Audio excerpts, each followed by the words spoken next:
Muito bom dia. Chegamos no nosso último dia do 9º Congresso Espírita do Distrito Federal, com o tema Espiritismo e Ecologia, Evangelho e Ecologia. Qual o seu papel na transformação planetária? Saulo, bom dia. Bom dia, uma alegria estar aqui com vocês, podendo compartilhar desse momento tão rico, tão gratificante com as pessoas que nos assistem pela internet. Que bom. O Saulo César no primeiro dia do evento, na sexta-feira, ele fez a palestra da abertura, tema do evento. Saulo, quais foram as linhas gerais abordadas nessa palestra?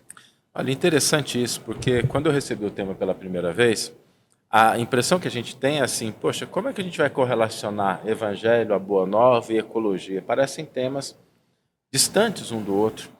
E aí eu recorri ao benfeitor Emmanuel. Aí consultei os comentários que Emmanuel fez ao Evangelho. E ali, para minha surpresa, eu identifiquei que o Emmanuel ele estabelece como proposta de evolução para o ser humano 3 pilares. O primeiro pilar é a relação do ser humano com Deus. O segundo pilar é a relação do ser humano com o próximo.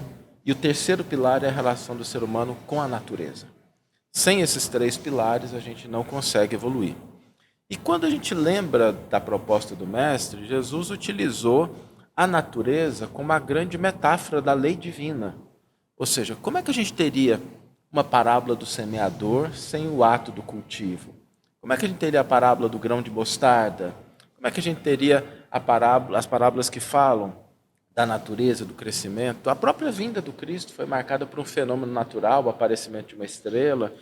Então, tudo isso deixou, para mim particularmente, mais sedimentado, com mais convicção que quando nós estamos pensando em um mundo de regeneração, uma transformação planetária, a natureza, a ecologia, são uma parte essencial disso que nós não podemos esquecer. Saulo, com relação aos centros espíritas, ao modo de trabalho, como é que você vê essa transformação dentro dos centros espíritas, na real? Eu acho que hoje a gente ainda vive um grande desafio para os centros espíritas, que, de uma forma geral, é conseguir se inserir dentro da sociedade para além daquelas conquistas que já foram feitas. E aí eu queria deixar isso bem pontuado, porque existem muitas conquistas. Nós acho que já avançamos bastante na questão da divulgação da doutrina, do acolhimento aos necessitados, do socorro aos infortúnios, e isso tem um papel importante, nós não podemos esquecer disso. Só que nós temos um desafio pela frente, que é endereçar questões do cotidiano das pessoas. Ok, existem pessoas que estão ainda passando situações de escassez, de privação, de fome. Nós precisamos endereçar isso. Mas existem pessoas que estão passando por ausência de sentido na vida.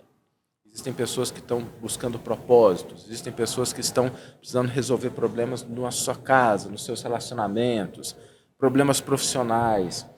E a doutrina espírita, ela não pode se colocar alheia a essas questões.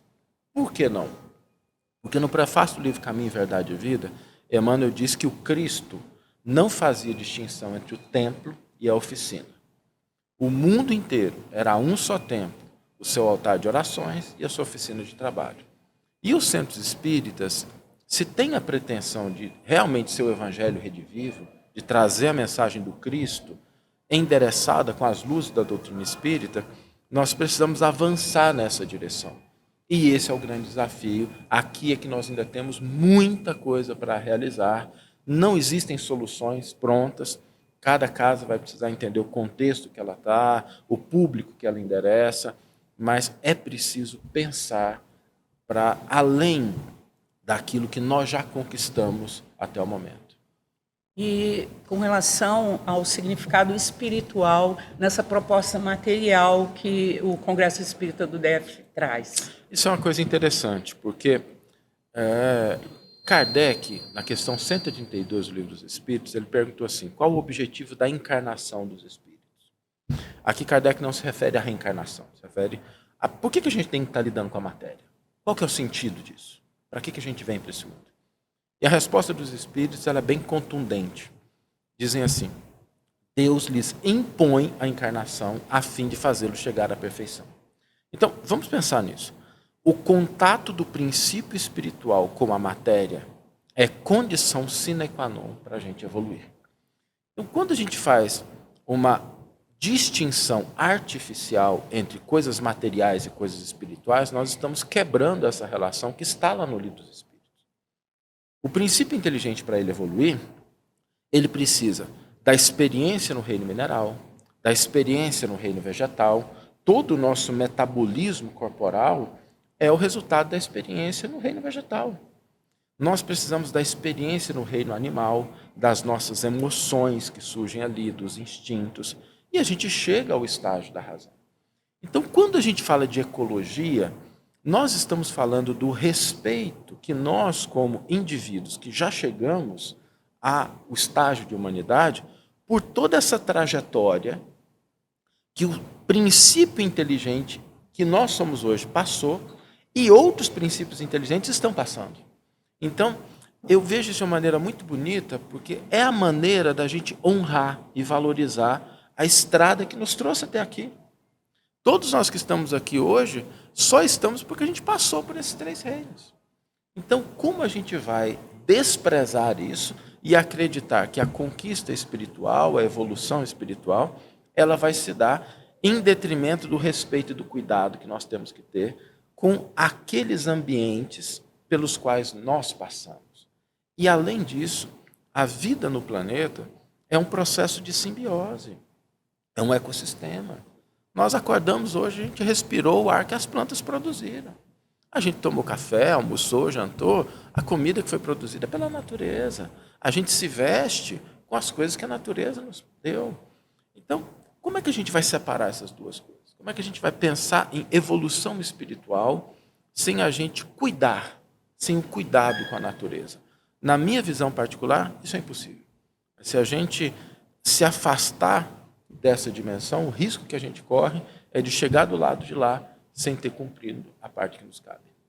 E em relação à nossa ecologia interna, aquilo que a gente produz, a nossa psicosfera, você acha que tem relação à degradação do planeta?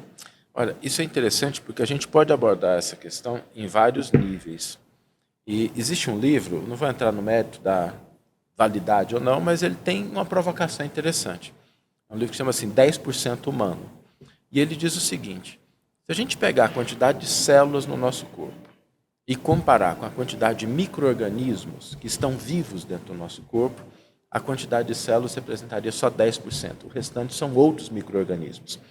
Bactérias, a flora intestinal, todos esses elementos são seres vivos que estão ali.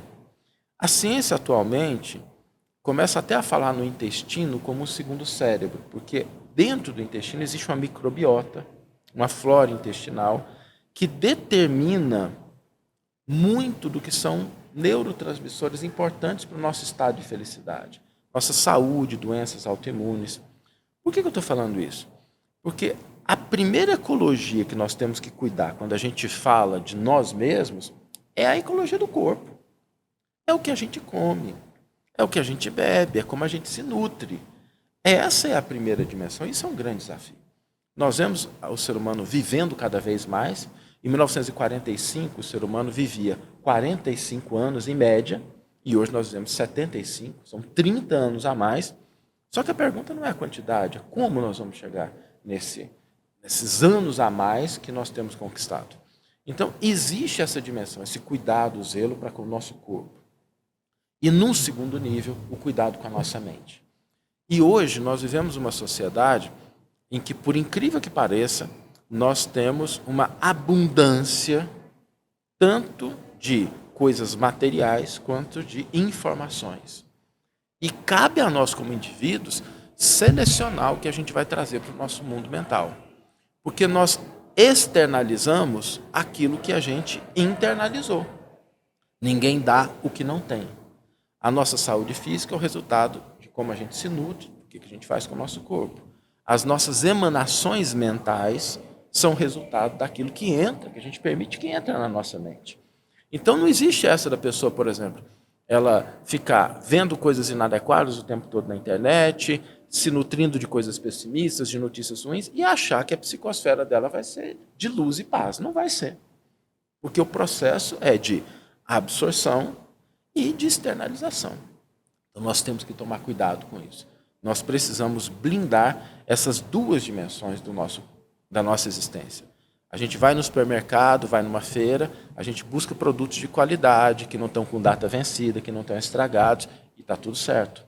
Agora, a gente também precisa ter o mesmo cuidado com aquilo que a gente traz para a nossa mente. Porque, às vezes, a gente traz coisas saudáveis para o nosso corpo, e é ótimo isso, mas a gente traz verdadeiras porcarias para a nossa mente. Eu estava observando que você, desde a abertura, está participando de vários painéis, inclusive vai participar do encerramento.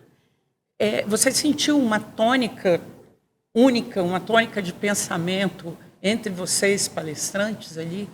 Acho que a grande tônica desse evento é o convite para que a gente faça algo na nossa vida. Porque eventos como esses são de fundamental importância. Acontece que existe o que a gente costuma brincar do obsessor da segunda-feira, que terminando um evento, ou terminando de assistir um vídeo como esse, a gente volta aos mesmos padrões. Porque a gente tem uma falsa crença de que, se eu escutei, se eu ouvi, se eu aprendi, então eu evoluí. Não, é um passo, é importante, faz parte, mas a gente só evolui com ações. E a grande tônica desse congresso é o que você pode fazer. Às vezes não é uma coisa grandiosa, às vezes você não está envolvido numa comunidade, num grupo que vai trabalhar a ecologia de uma maneira planetária. Mas você pode fazer alguma coisa dentro da sua casa hoje. Você pode fazer alguma coisa com as pessoas que você ama. Você pode mudar algum hábito que vai diminuir o impacto no planeta. Essa é a grande tônica. Convite para que a gente faça algo.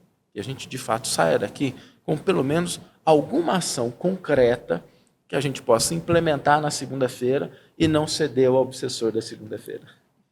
E para a gente encerrar, qual o seu papel nas transformações planetárias? Nós falamos isso na palestra de abertura, em algumas mesas, que todos nós temos um ciclo de influência. E é importante a gente ter consciência de que ciclo de influência, em qual ciclo nós estamos inseridos. Porque existe uma maneira muito frequente das pessoas desperdiçarem a sua vida, que é começarem a se ocupar daquilo que não é a tarefa delas. Embora sejam tarefas importantes, mas são campos de atuação de outras pessoas. Então a gente deve pensar o seguinte: aonde é que está o meu ciclo de influência? Aonde eu posso fazer diferença? E existe uma dimensão individual que é a primeira. Como a gente cuida do nosso corpo, como a gente cuida da nossa mente. Existe uma segunda, que é o nosso ciclo familiar. Como é que eu construo as minhas relações, o que eu estou fazendo para nutrir essas relações. Dentro desse contexto já surge a temática da ecologia. Que hábitos familiares nós temos, que hábitos individuais nós temos. Depois nós temos o nosso campo de trabalho, de atuação social, a sociedade como um todo. Então, meu papel na transformação do planeta é identificar quais são esses ciclos de influência em que eu estou inserido e começar a agir dentro deles com a devida energia. Porque às vezes a gente dá saltos, a gente começa a tratar problemas econômicos, políticos e pensa muito neles, às vezes a gente não equaciona um relacionamento que a gente tem dentro de casa, seja com parceiro, como parceira, seja com filhos, com pais. Então, entender o que nós podemos fazer, na nossa visão, é compreender esses ciclos de influência e atuar dentro deles da melhor forma possível. Saulo, a gente agradece esse bate-papo, a sua participação no Congresso Espírita mais uma vez. E o ano que vem, se Deus quiser, vamos estar juntos de novo. Se Deus permitir, vai ser uma alegria. Sim, obrigado. Muito obrigada.